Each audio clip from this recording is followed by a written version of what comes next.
Well, this is our first full day in San Cristóbal. Quite excited. We've decided to spend a whole week here. We've just been and dropped off the laundry, getting a few practical things done. Been to the bank, got some cash out because cash is king in Mexico, and small notes as well. They look at you. They look at you like you're the devil if you hand them a 500 peso note, which is about £20 or $25. And this is the main square, rather nice. San Cristóbal is just, it's so many different things. Come on, let's go this way. Look how kind of middle classy, you know, eco chic, hippie chic it is. And then it's got all the lovely Mayan clothes. And the people on the street selling their various different vegetables, fruits and vegetables. And then we're going to go down to the big marketplace, and it's just totally different again. You know, it's just, there's so many different parts to San Cris, it's just wonderful.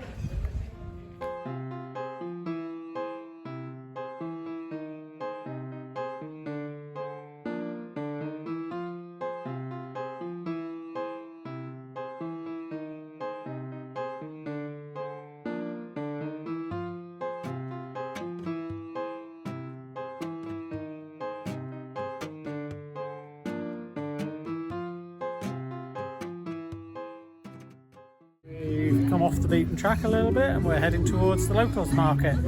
We're still in a touristy area, but we're heading for the locals market. Okay, so now we're coming into where the real people hang out, the market. So wait till you have a look around here. This is just the entrance. It's all separated out so that you have, for example, the fruit and veg. The fruit comes, and then the veg comes, and then the meat comes, and then loads of other things come. And it's just amazing.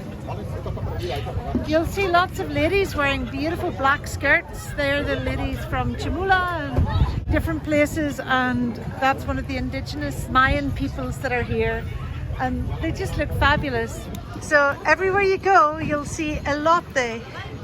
And it's the sweet corn, and it's so delicious. And these are, oh wow, all kinds of wonderful herbs and spices. It really is just absolutely amazing.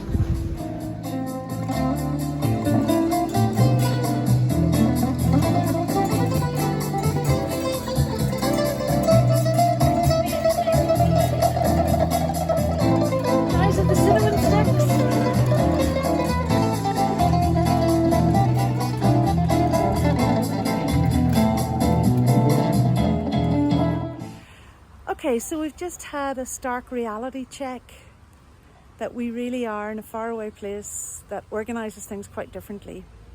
So this is the Church of Guadalupe, lots of steps to get up to it. But we noticed that the gates were closed. And I thought that was kind of strange because we went on a walking tour the other day and we were told, oh, about 11 o'clock in the morning, that's a good time to go up and really experience what it's like there. But the gates are closed. So yeah, this is Tuesday morning. On Sunday, straight after Mass, the priest of this church was murdered. And it's not clear at the minute why, but there's a big thing going on to try and work out what was going on. So yeah, like Dan said, we saw, how many do you reckon? 5 or 6 pickup trucks with plainclothes armed guys with bulletproof jackets and automatic weapons and balaclavas on yesterday. Looked like they were going to raid something or going into battle with organised criminals or something. Just had that look about it. There are signs up around the place, just in general, written on the walls and stuff, saying Vecinos Unidas contra la delincuencia, which means Neighbours United against organised crime. So this is like such a beautiful middle class town with beautiful people, kind, lovely people, lots of mountain communities here coming down to sell their wares. And yeah, it is kind of wow.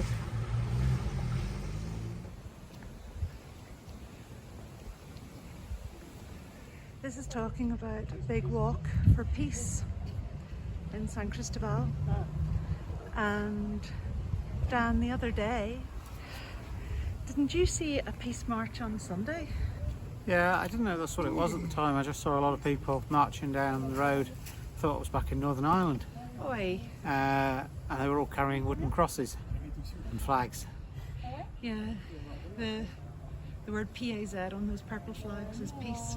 So actually we've just been looking up and finding a little bit more information about him, and he was a peace activist.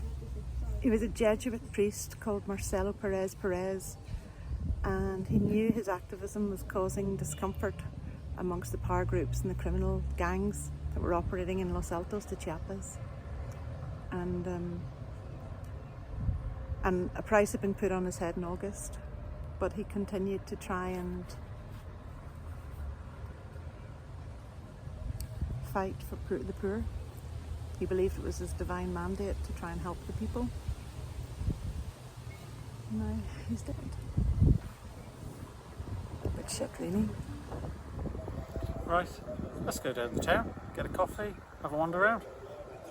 Yeah. Okay.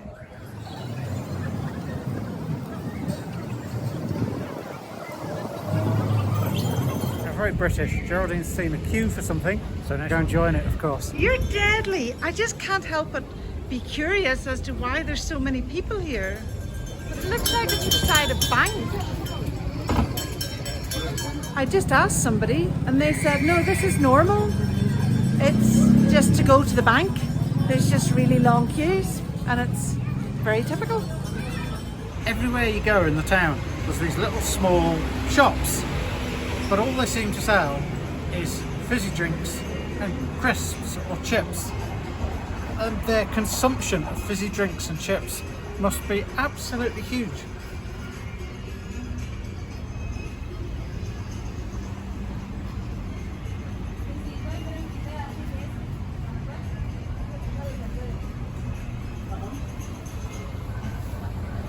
Are you complaining? No, I'm not allowed in. Right, you're not, you boy. Well, back home we were a bit gutted when Wilco went bust. Sorry, we? Okay, I missed Wilco because of the bargains to be had there, and I think we found the San Cris equivalent. Okay, lead the way. It's like a TARDIS in here.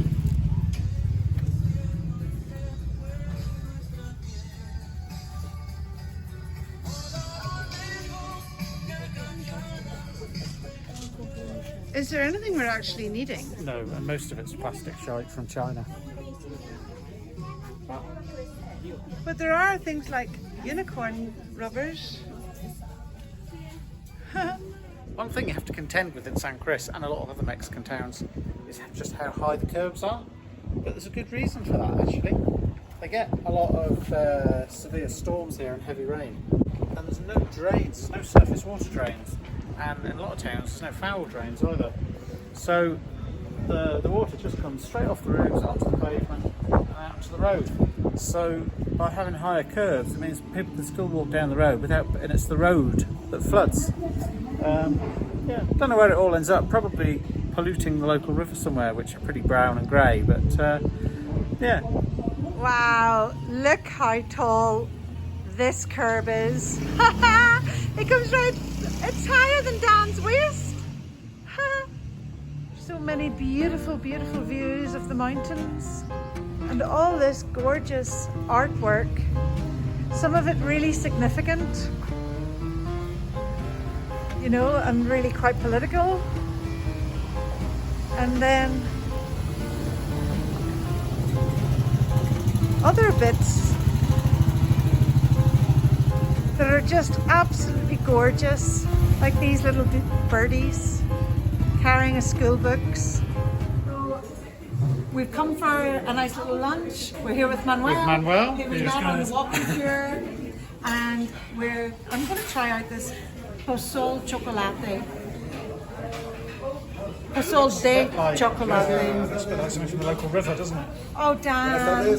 Oh, Dan, did you really say that to me? Gracias.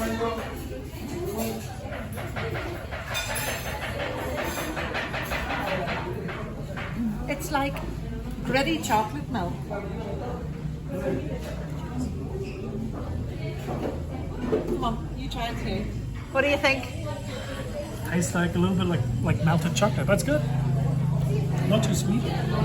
Like hot chocolate, but weak and cold. And what about the grittiness? Have you got the grittiness yet? Yeah. Well, we've got our food, and Geraldine and I ordered chicken cordon bleu, which is could have been anything, couldn't it? But it's beans with cheese on top, and then rolled up bits of chicken, I think, with ham and cheese on them, with some rice on the side. Looks good. Manuel, what have you got? I've got pretty much the same, but I've got shrimps instead of the pork. Looks good. Yeah. Chili descafeinado. Sí, es verdad. Okay, ¿dónde es? What have you just found, Geraldine? I finally found some decaffeinated coffee. I've gone into every coffee shop I've possibly been able to find and not being able to get decaffeinated coffee.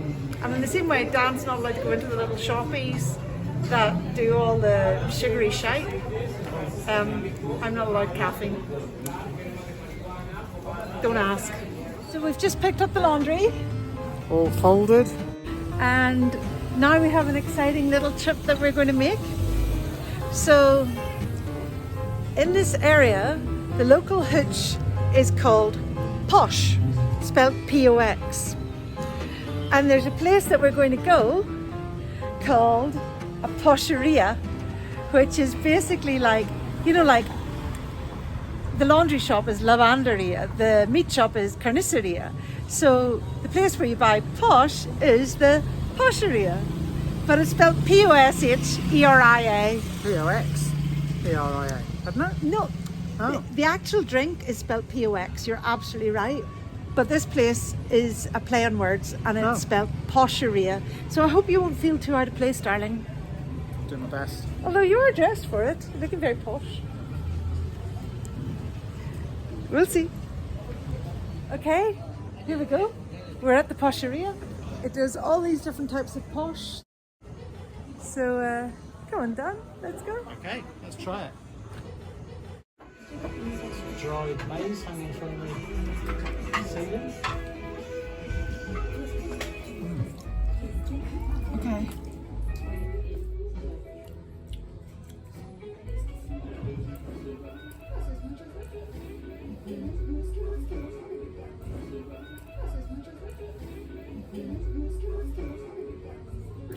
Okay. Sold on it. Okay.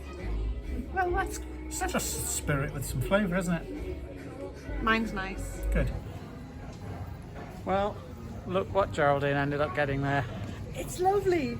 It's a cross between Tia Maria and an espresso martini. So you went for one with coffee in it, is that right? Yeah. Posh cafe. Aguardiente de I tried the mango one. Wasn't overly sold on it, to be honest, but it was worth trying. I'm very happy. Very good. Yes, that you are, aren't you?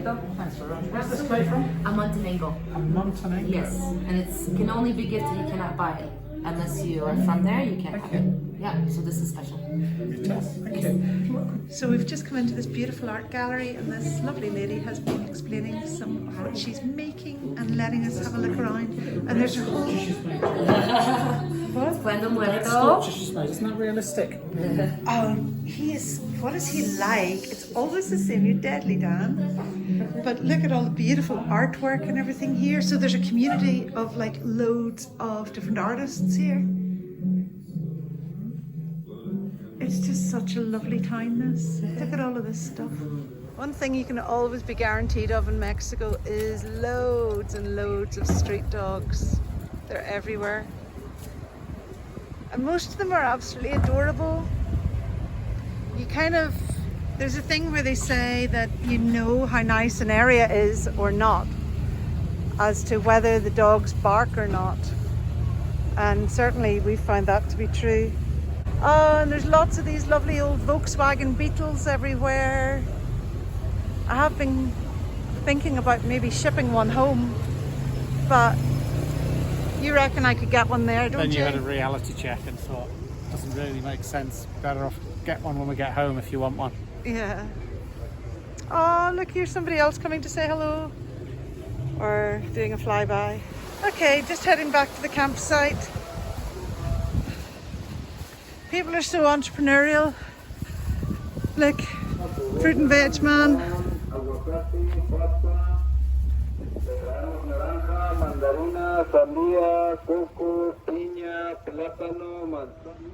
Have you found a new friend? Yeah, oh, I wish we could take him with us or her. Oh, I'd love to, but we're in the RV. Luckily for the kitten, a girl who lived round the corner came along and decided to take him home with her.